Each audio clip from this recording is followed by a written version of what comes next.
Ya. Hoy día vamos a ver todo lo que se refiere al líquido extracelular, donde participan también el transporte de membrana y la osmolaridad y los diferentes electrolitos y componentes que tiene el líquido extracelular. ¿Ya? Primero vamos a ver los transportes. ¿Qué tipos de transportes hay a través de la membrana celular? Como saben, cada célula tiene su membrana semipermeable, ¿no ve? Que es esta de aquí, ya lo han debido ver en su libro, porque esta es la imagen de su libro. Esta parte, ¿no ves? Está representándonos la membrana semipermeable que tiene cada célula. Como saben, es una membrana, una bicapa lipídica, ¿no ve? Que está conformada por fosfolípidos. Estos son los fosfolípidos, y como es una doble membrana, son dos capas de fosfolípidos que forman esta membrana semipermeable, ¿ya? Va a ser permeable a diferentes sustancias que tengan la capacidad de liposolubilidad, ¿ya? Las sustancias que son liposolubles, fácilmente atraviesan esta capa lipídica, ¿ya? Entonces, aquí viene la primera parte de este tema, a lo que llamamos difusión simple, ¿ya? Esta difusión simple, para que una célula pueda pasar fácilmente esta membrana lipídica, tiene que ser liposoluble, como les mencioné. ¿Qué moléculas son liposolubles? ¿Alguien sabe algún ejemplo de alguna molécula que sea liposoluble? O sea, que atraviese con facilidad esta membrana. El sodio, el potasio. No. Oxígeno. El oxígeno, está también el dióxido de carbono, es- el alcohol, el alcohol igual los alcoholes son liposolubles, hay diferentes sustancias ya que son liposolubles, van a pasar al líquido intracelular a través de difusión simple ya. Y vamos a ver que esta difusión va a ser activa y pasiva, ya. En este caso, la difusión simple es pasiva. Aquí llamamos difusión pasiva y difusión activa. Lo que es la difusión pasiva, vamos a poner acá, y faltó difusión pasiva. Ya.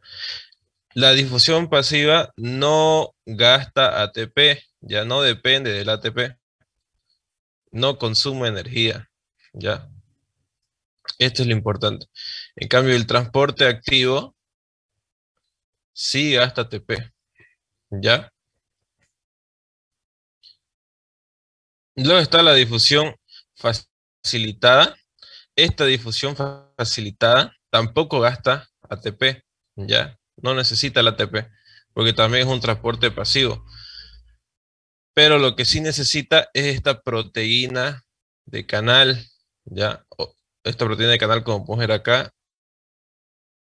una proteína transportadora, ¿ya? Pero sí depende de esa proteína, ¿ya? Si esa proteína de canal o esa proteína transportadora no está eh, en esa membrana lipídica, la molécula no va a poder atravesar. Ya, por ejemplo, ¿quiénes van a necesitar esta proteína del canal? El sodio, el potasio, el cloro, los iones, ¿ya? Y también otras moléculas más. Pero ellos van a necesitar estas proteínas transportadoras para poder llegar hacia el líquido extracelular, ¿ya?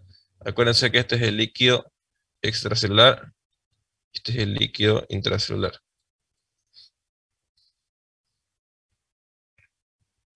Esos serían los dos tipos de transporte pasivo. Ya. Ahora en el caso del transporte activo, el transporte activo va a ser primario y secundario. Ya se divide en dos, los que son primarios y los que son secundarios.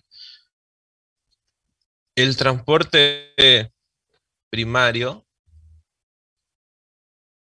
vamos a borrar. Acuérdense que todo lo que se refiere al transporte activo necesita el ATP, ya necesita ATP, consume energía. Entonces, este transporte activo también va a ser mediante proteínas transportadoras, ¿ya? Mediante proteínas transportadoras.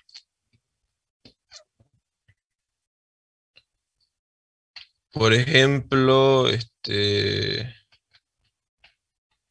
por ejemplo.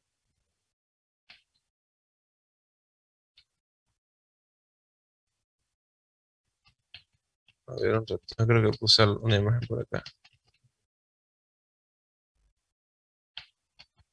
Creo que no la puse la imagen. Pero imagínense que esta proteína transportadora la vamos a dejar acá. Esta proteína transportadora tiene una compuerta arriba y tiene otra compuerta abajo, ¿ya? Para que la molécula pueda atravesar esta proteína para llegar al líquido intracelular, las dos compuertas tienen que abrirse, ¿ya? Y para que la compuerta de entrada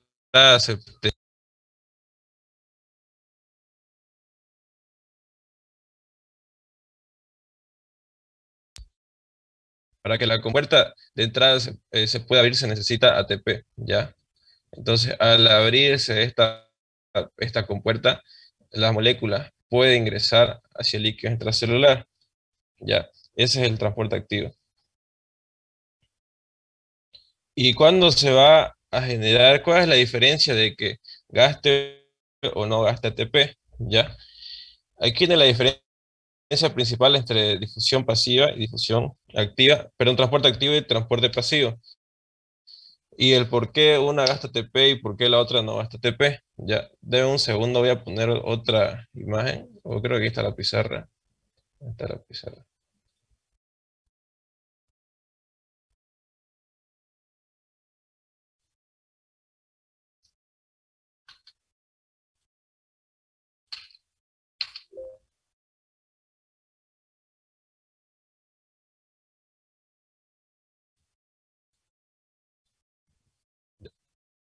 Ahora sí.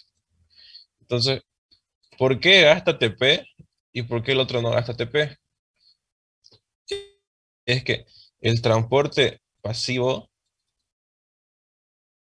las moléculas pasan a favor de su gradiente de concentración.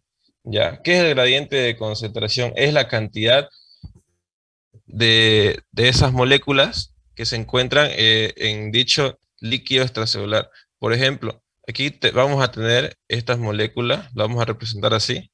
Imagínense que son moléculas de sodio. Ya, supongamos que hay, por decir, 145, 145 miliequivalentes por litro de sodio, acá ya, en el líquido extracelular. Y en el líquido intracelular supongamos que hay 5, ¿ya?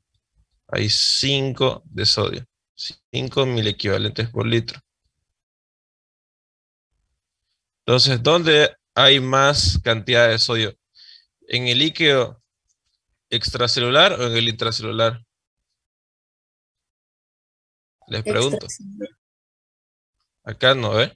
Por lo tanto, como acá hay mayor cantidad de sodio, el sodio tiende a entrar, ¿ya? Pero como saben, el sodio no es una molécula liposoluble y necesita de esas proteínas de canal, ¿ya? Necesita su proteína de canal que lo deje ingresar hacia adentro.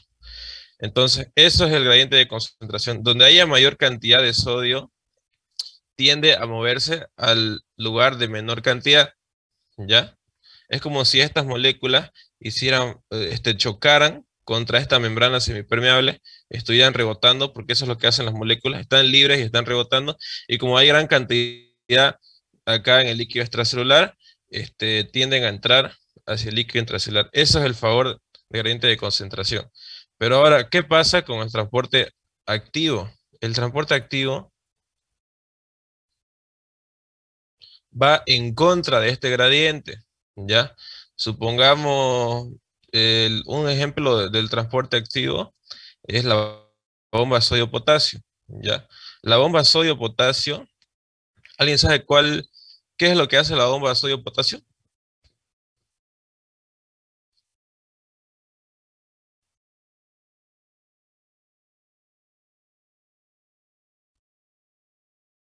Ya leyeron en su libro, porque el doctor ya avanzó eso, ya deberían saber. Dígame, ¿alguien se acuerda de la función de la bomba sodio-potasio? Sí, Ausi. ¿Ya? Ingresa 3 y ¿Cómo? sale 2 de potasio. Ingresa 3 moléculas de sodio y sale 2 de potasio. Bien, eso es.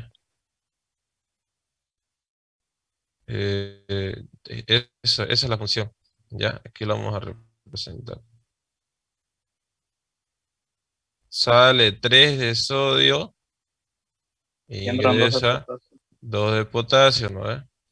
Bien. Y fíjense, ¿dónde hay más potasio? En el exterior En el de la célula líquido extracelular, ¿no es? extracelular. Ajá, pero Sí. fíjense que acá el sodio está yendo en contra de su gradiente, ¿no es? Está yendo en contra del gradiente, como les mencioné acá, ¿no? Gasta ATP. Ajá, y por eso es lo que gasta ATP, ¿ya? Gasta ATP, porque va en contra de su gradiente de concentración. Es lo mismo que el pasivo, solo que al revés, y como va al revés, en contra del gradiente, necesita energía para que se puedan mover esas moléculas, ¿ya? Esa energía la provee el ATP, ¿ya? ¿Tienen alguna duda? No,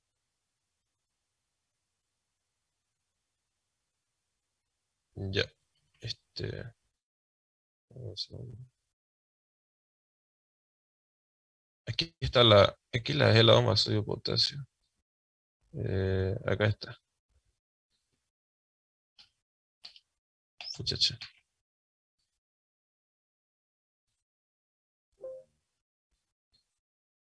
¿Dónde la dejé? Acá al final la dejé.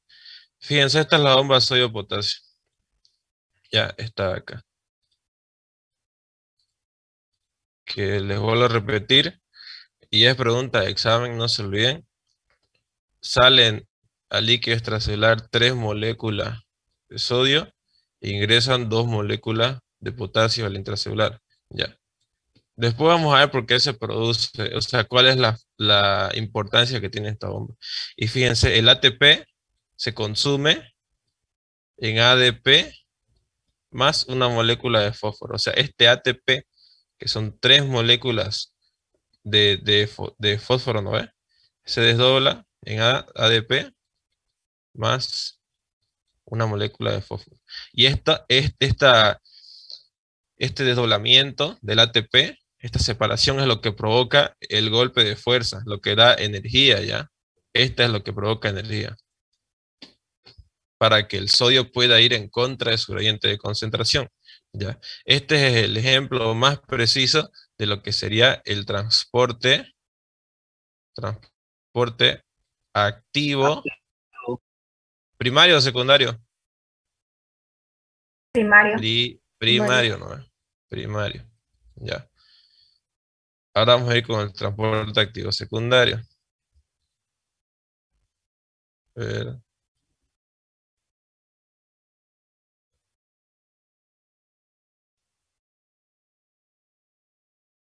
la presentación de carta. Ya. El transporte activo secundario también, como todo transporte activo, necesita de ATP, ¿ya? ¿Qué va a pasar en este transporte activo secundario? Aquí el ATP, escuchen bien, no se produce, o sea, no se genera directamente, ¿ya? O sea, no se utiliza directamente, sino que la energía del transporte activo secundario, ese ATP, nos los provee un transporte activo primario, ¿ya? Transporte activo primario. Este transporte activo primario, que en este transporte activo primario no les dije que el ATP se desdoblaba en ADP más fósforo, este ATP lo aprovecha el transporte activo secundario para producir energía, ya, y realizar su función. Entonces, ¿ustedes qué creen? ¿Puede haber un transporte activo secundario sin que haya primero un transporte activo primario? ¿Sí o no? No, no puedo ver No. porque ¿Por qué no puede haber? Porque para que haya secundario primero tiene que haber el primario. Ya, pero ¿por qué? porque el ATP desciende para formar el ADP. Eso se cinde, esa es la palabra que me está olvidando. El ATP se cinde Se en rompe, ¿no? ADP, ajá, Dijo más el doctor. fósforo, eso. Sí, y eso es lo que provoca energía. Entonces, de eso es lo que se apoya el transporte activo secundario. Por eso es primario y secundario. Ahora, O sea, estos dos, disculpe, ¿sí? desciende es igual que hidrolizar. ¿Cómo? Hidrolizar es igual que encinde, o sea, cuando se forma ADP. Es que sí, es lo mismo porque ¿cómo se van a romper? ¿Cómo este ATP se rompe? Mediante hidrolización. O sea, una molécula de agua, de hidrógeno, perdón, va y rompe acá, el adenosin trifosfato. Es como, imagínate, acá está el adenosin trifosfato, ya. Viene en una molécula de hidrógeno y rompe acá, digamos, así. Se encarga de separar. Eso lo van a ver en bioquímica, Ah, ¿ya? ya, gracias, Aus.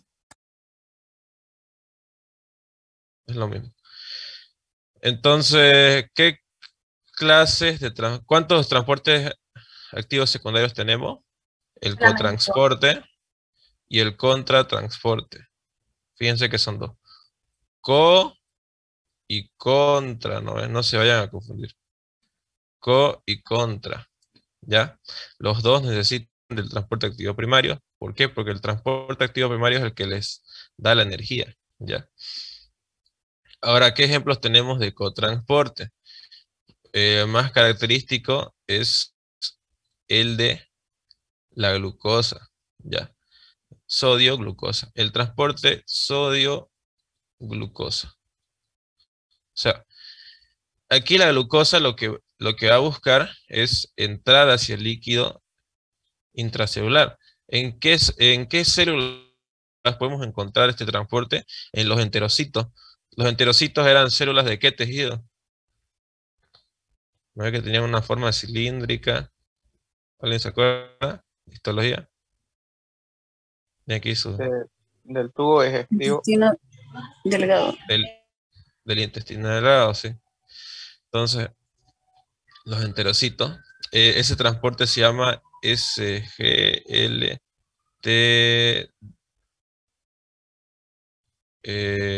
era el uno, sí, SGLT1, ya, así se llama el transportador.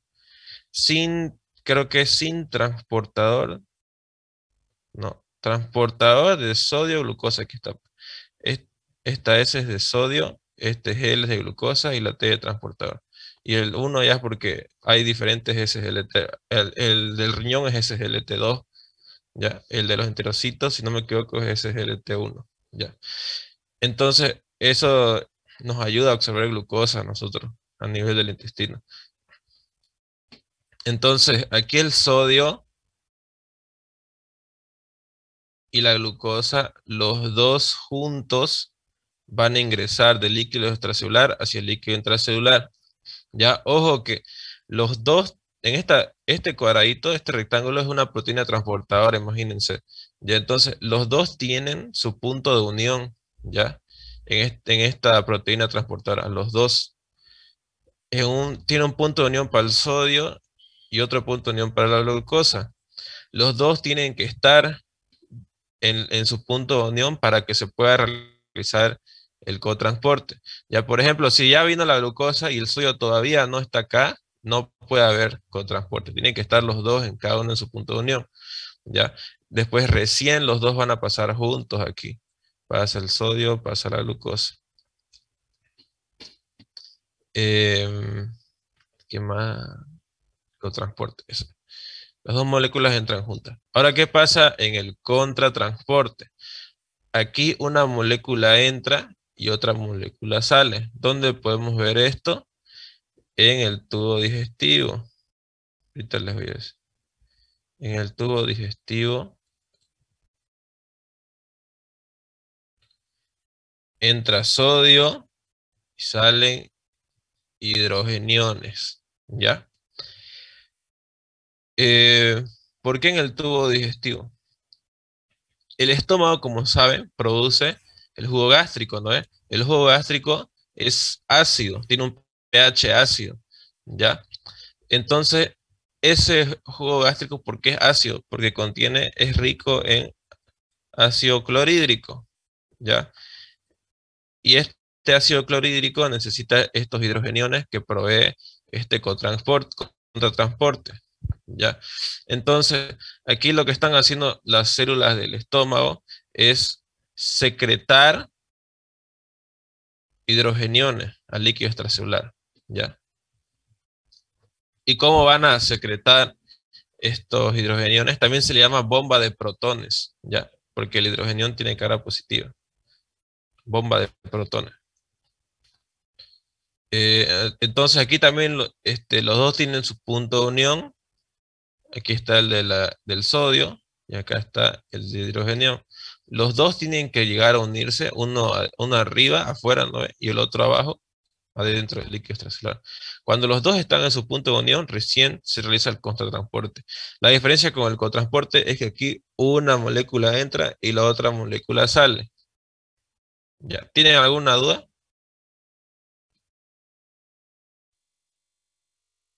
No, sí. Ahora, algo que les quiero comentar aquí es que la difusión facilitada y la difusión simple tienen una diferencia de capacidad, ¿ya? De capacidad. Como saben, ninguno de los dos gasta ATP. Aquí no olvídense del ATP. La difusión simple y la difusión facilitada, los dos son a favor, se benefician del gradiente de concentración, de la energía cinética que les da ese gradiente de concentración. ¿Ya? Fíjense cómo la difusión simple, a mayor cantidad de sustancia, más rápido es la velocidad de difusión. O sea, por ejemplo, mientras más sodio tengamos, póngale 150, y en el intracelular 5 ya. A mayor cantidad de sodio, perdón, imagínense que es de oxígeno, ¿ya? Que es de oxígeno. Como es liposoluble, el oxígeno, perdón, pasa recto, ¿no ve? Es liposoluble, no le interesa la membrana lipídica, pasa recto nomás. Entonces, como aquí hay mayor concentración de oxígeno, pasa directo hacia adentro de la célula, ¿ya? Y mientras más oxígeno haya, mayor cantidad más velocidad va a haber de difusión, ¿ya? Pero la difusión facilitada, fíjense que a mayor concentración, también mayor velocidad de difusión, pero esta difusión facilitada tiene su límite, fíjense. Llega un momento donde esta difusión facilitada deja de producirse. ¿Por qué? Porque acuérdense que la difusión facilitada necesita una proteína de canal, ¿no ve? Una proteína de canal, ¿ya? Esta proteína de canal se une a la molécula y puede pasar, ¿no? Ahora, ¿qué es lo que pasa?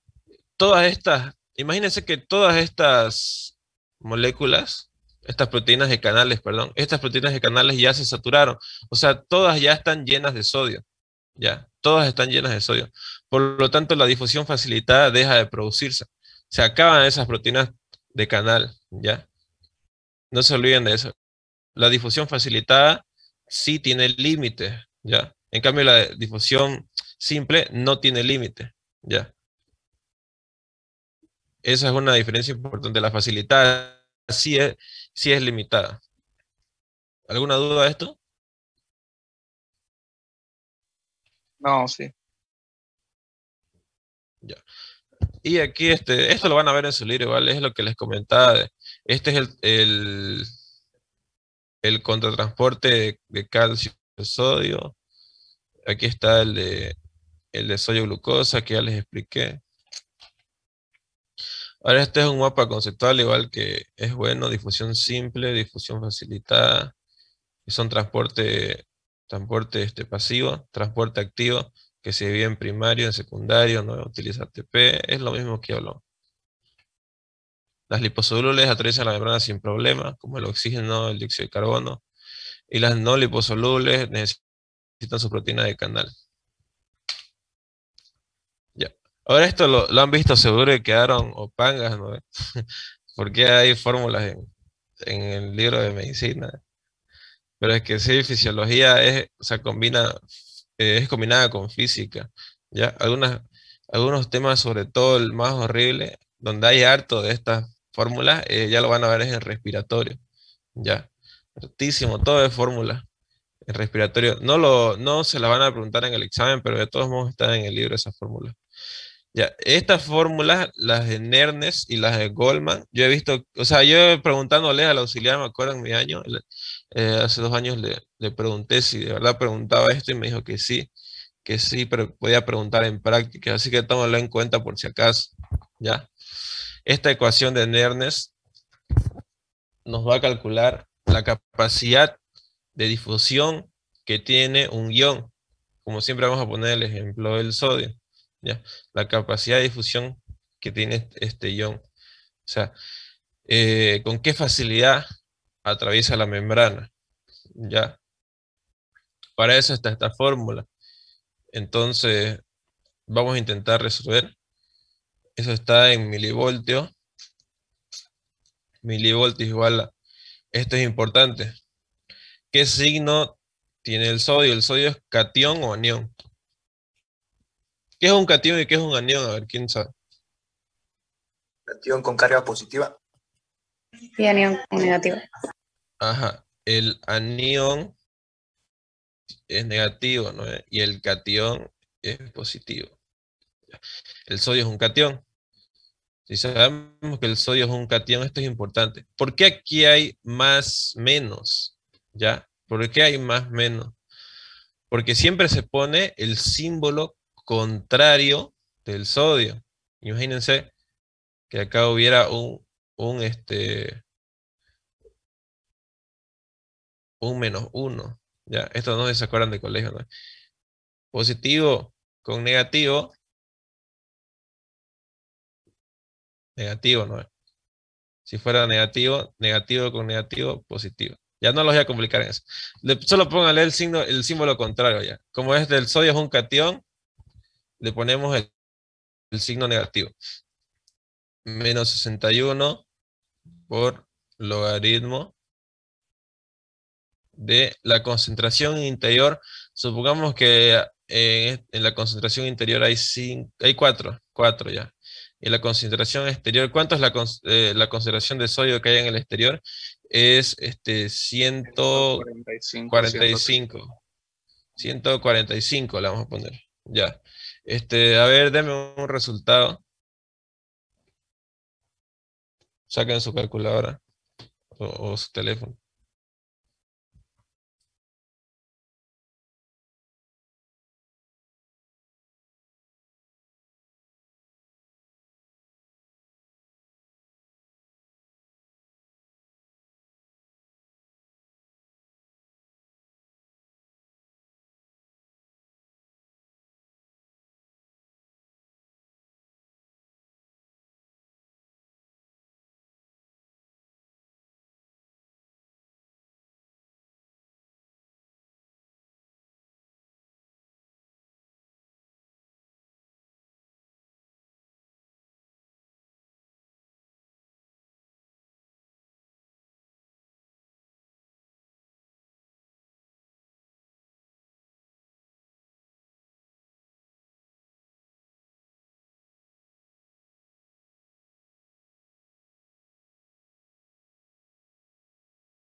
Noventa y cinco punto once.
Ya, es 95.6.11.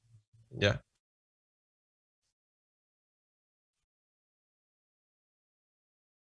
No, 90,117, ¿Coma ¿no? cuánto? Ya, 117 la vamos a poner. Está bien. Ahora, ¿eso te sale negativo o positivo? Positivo, sale. positivo. Positivo. Positivo ya. Positivo. Y como aquí tenemos signo negativo. Negativo. Auxi. ¿Sí? Pero es que se vuelve positivo porque el logaritmo de 4 dividido entre 45 es negativo. Hasta acá no, ¿eh? Entonces al Ya, sí. Entonces multiplicarlo positivo. con el negativo, ya el resultado sale positivo. Ya, ahora vamos a ver, este es el resultado entonces. Sí. 95 milivoltios. Ahora, ¿por qué este 95 milivoltios? Este es lo más importante ya. Después el cálculo se hace, ¿no? Fíjense que solamente sería memorizar la fórmula, en caso de que les pregunten en su examen. Ya, pero esto es para que entiendan mejor. ¿Por qué 95? Lo vamos a redondear a 95. ¿Por qué 95? Esto lo vamos a ver en potencial de acción, ya. El potencial en reposo es 90, ¿no? Acuérdense que para que se produzca el potencial de acción, tiene que aumentar la carga eléctrica, ¿no? De pasar el umbral, que si no me equivoco es de menos 60 milivoltios, pasa el umbral, ¿no ve? Y entonces llega un momento, supongamos que acá ya es 95, ya. Llega un momento, en este caso, a los 95 milivoltios, la entrada de sodio se va a dejar de producir. O sea, a los 95 milivoltios, la célula empieza a volverse negativa y se vuelve a su reposo, ¿ya? A los 95 milivoltios, el sodio deja de entrar, en otras palabras, ¿ya? Eso es lo que nos quiere decir.